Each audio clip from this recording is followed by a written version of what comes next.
Good morning, friends. This is for my students who did not attend our Google meeting where we did notes together. Before we watch The Blue and the Gray, which is the movie that we're going to watch about the Civil War, throughout that, we're going to make some connections to some notes and things that really happened during the Civil War.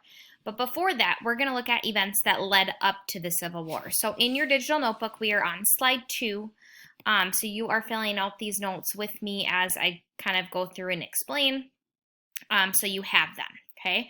So events leading to the Civil War. The debate over slavery was kind of the main one, right? Because the South wanted slavery to kind of stay as is, where the North kind of had a moral dilemma where they thought slavery needed to be abolished. The Missouri Compromise was allowing one slave and one free state to enter the Union at a time. So remember, the states in the North were considered the Union. The states in the South were considered the Confederacy. So the Missouri Compromise allowed one slave and one free state to enter the Union at a time. So it kind of kept that balance. So kept the balance of power in the Senate. So that was the main point of that. And then it kept slavery south of Missouri's southern border. But then it drew the dividing line between the two opposing sides of the slavery issue. Okay, so there was really kind of a hard line now that showed like who was against slavery and who was for it. So on slide 3 in the note section, I just want you to kind of type a summary of the Missouri Compromise and how it kind of divided the nation figuratively and literally, okay? I know the map looks kind of small, but you can zoom in on it on your digital notebook. You can see where that kind of hard line is. Here, I'll zoom in. There you go. At that southern border of Missouri, you can see kind of how that played out with the Missouri Compromise. Then in 1831, we see Nat Turner start a rebellion of sorts. Okay, so over on that left-hand side, it kind of explains what the rebellion was. So it caused a massacre of about 200 black people, mostly slaves, by angry white mobs and militia groups. After this, laws in Virginia stated that all black people, including free people, would lose their rights to a jury trial, to assemble for religious or other reasons, and to get an education, to own a weapon, or to sell or consume alcohol. So we see a lot of restrictions go into place after that. Okay, so back over here to our notes. There were about 80 slaves that rose up and killed about 55 white people in that rebellion, and all 55 slaves were executed. Laws regarding slaves became even more harsh, like we just put in our note sheet or a little post-it note on the left. Northerners wanted to ban slavery in the new territories. And then we see the Compromise of 1850. Utah and New Mexico would vote on slavery. And then we see the fugitive slave law is passed. So next we see people start to flee. So a lot of freed African Americans fled to Canada because they didn't necessarily know what this fugitive slave law was going to mean for them. So they were leaving the U.S. altogether. Anti-slavery literature played a big part in this time period. So looking at like what was published as far as books and things like that. So one that stands out that you've maybe heard of before is Uncle Tom's Cabin. That was written by Harriet Beecher Stowe. The abolitionist newspapers, those were specific to people who were abolitionists and trying to kind of get the word out. And then the Kansas-Nebraska Act also voted on slavery. Bleeding Kansas took place. That was another massacre. And Kansas created two governments, a pro-slavery and an anti-slavery. As you can imagine, that didn't work out super well. And then violence broke out eventually in 1856. And eventually, we're going to look a little bit more specifically at some of the literature and how that could have played a role in some of the conflicts in the country. Now, think of right now in our country, how does what you see in the media or what you see online or in newspapers or things like that influence how you feel about certain topics in society? Okay, so just politics as a whole, we know there's a lot of turmoil against both sides right now, and some of those topics are fueled further by how the media portrays them. So same thing here, that's been happening for a long time. The way things are written can really portray different points of view different ways, and it can either make conflicts better or it can really make conflicts worse. This slide is kind of cool because it's like a visual of some of the things we just talked about and put in our notes, like the Missouri Compromise. And it kind of tells you declared that Maine was a free state and Missouri was a slave state. The compromise did not allow any new states north of Missouri's southern border. So you can kind of see where Missouri is.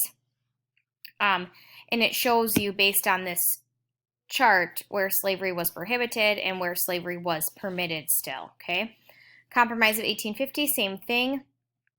It allowed California to be a free state in exchange for a much stricter Fugitive Slave Act. The slavery issue was not mentioned in the organization of the Utah and New Mexico territories, so that was left up to them. You can see they are yellow. And then Kansas-Nebraska Act ignored the Missouri Compromise, like we said, and the act allowed slavery north of Missouri's southern border. Okay, so you can still see some of those territories that get to decide for themselves, and then where slaves are prohibited and where they are still permitted. This slide has a lot of information on it. This is kind of where we see our movie start. So when we start The Blue and the Gray here tomorrow, you're going to kind of see John Brown's character, and he was a real person as well. Okay, so him and his men murdered 5 slave owners, which launched a civil war between pro-slavery and anti-slavery settlers. Okay, so that was one of the tipping points for the Civil War. The Dred Scott decision also contributed.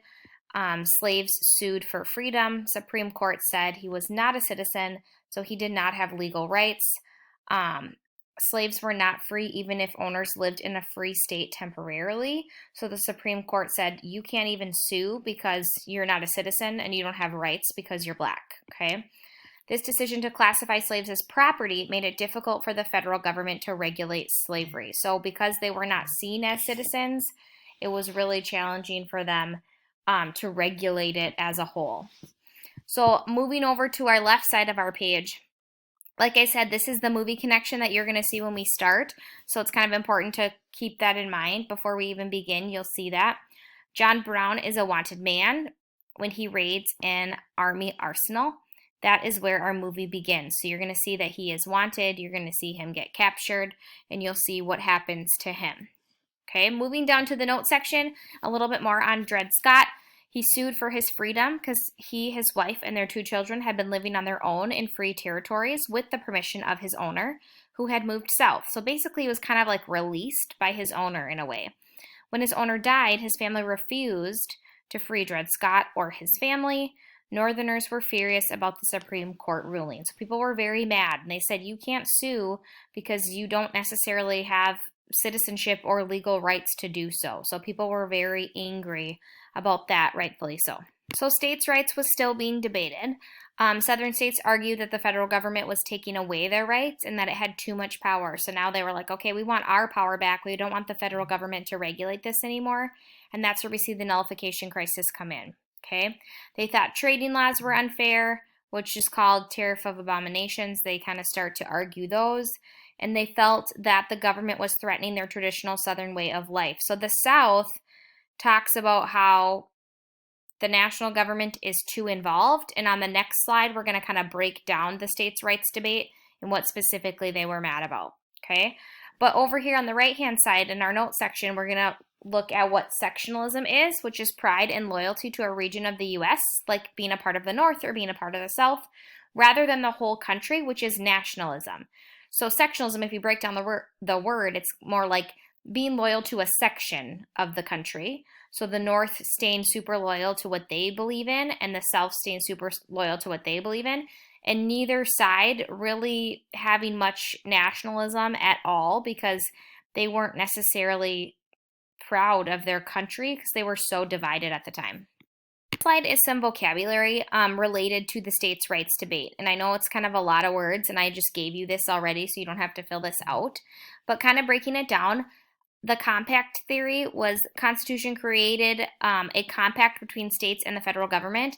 If the federal government breaks it, the states don't have to obey it. Okay, so basically something that was created between the federal government and the state government. Okay, Kentucky Resolution, the states did not have to enforce a law that they felt was unconstitutional or outside the government's expressed powers. So that gives them a lot of kind of free range in that sense. Doctrine of nullification, States have the right to determine a law's constitutionality and ignore it, so they can decide if a law is constitutional or not. And they can ignore it if it is ruled unconstitutional by the state legislature. So if the states are like, nope, we don't like this, we don't think it's constitution, or we don't think it supports the Constitution and it goes against it, they can actually just ignore it. Threat of secession, if necessary, states could withdraw from the Union. So we'll learn about that too as we go. States will kind of threaten or decide to leave the Union. Permanent Union, states voluntarily gave up their sovereignty when they entered the Union. So basically when they joined the Union, they said, we're going to be kind of one big country up here in the North. We're not going to rule individually. Supremacy Clause, federal laws are the law of the land, and state laws may not contradict federal law. Okay, so the state laws could not take away a federal law. So for example, I'm trying to think of one. Murder is a federal law. You cannot murder people, okay? States could not legalize murder, right? Because it's a federal law. They can't say like, oh, well, in Minnesota, we're going to make it legal. You can't do that. Some things that you can do that would be like seatbelts. Every state has slightly different laws related to seatbelts. I think most of them nowadays are all like you have to wear them. It's the law. But back in the day, a lot of times it was not illegal to not wear your seatbelt. Marbury versus Madison just says the Supreme Court alone has the authority to determine constitutionality, which means it's the Supreme Court's job to say whether or not something is constitution or against the Constitution or not. Okay, so they get to decide. And then fears of anarchy, nullification by states would lead to national chaos. So there was a lot of fear that there would be some type of overthrow of sorts. So this slide is kind of a breakdown of the 6 main causes. Okay, so cause 1, arguments between the free states and the slave states about the power of the national government to prohibit slavery. Okay, so if they were going to prohibit slavery, they were arguing basically on whether or not that should take place. Cause 2 was the Dred Scott decision. So when the Supreme Court denied the request of him to be a U.S. citizen because he was African American, that was a huge cause because the Northerners were very angry about that. Cause 3, economic and social differences between the North and the South, the cotton gin invention, which we'll learn about, and then how the South became a one-crop economy as far as cotton goes. There was a lot of economic differences. You saw that when we did our North and South posters. Okay, so a lot of those differences as far as the economy went. Cause 4 is territorial expansion. Both the North and the South wanted to expand into the Western states.